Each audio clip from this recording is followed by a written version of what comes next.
कहानी की शुरुआत होती है राजा उत्तानपाद के दरबार से, जिनके दो पुत्र थे, ध्रुव और उत्तम।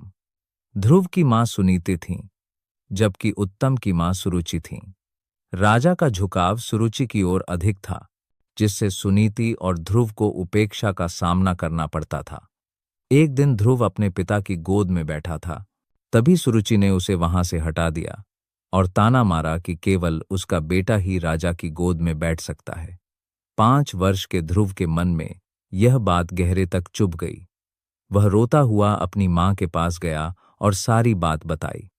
मां ने उसे समझाया कि सच्चा सहारा केवल भगवान ही है।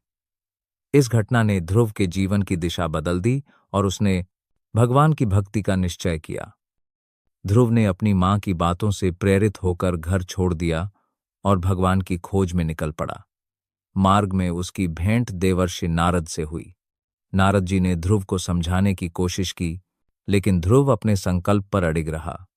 उसकी दृढ़ता देखकर नारद जी ने उसे मंत्र की दीक्षा दी और तपस्या का मार्ग दिखाया। ध्रुव यमुना के तट पर जाकर कठिन तपस्या में लीन हो गया।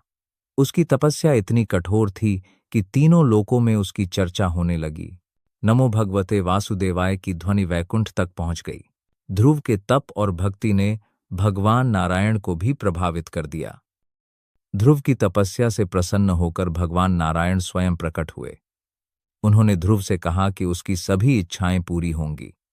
भगवान ने उसे आशीर्वाद दिया कि वह ऐसा लोक प्राप्त करेगा जिसके चारों ओर सभी ग्रह नक्षत्र घूमते हैं और जो कभी नष्ट नहीं होता।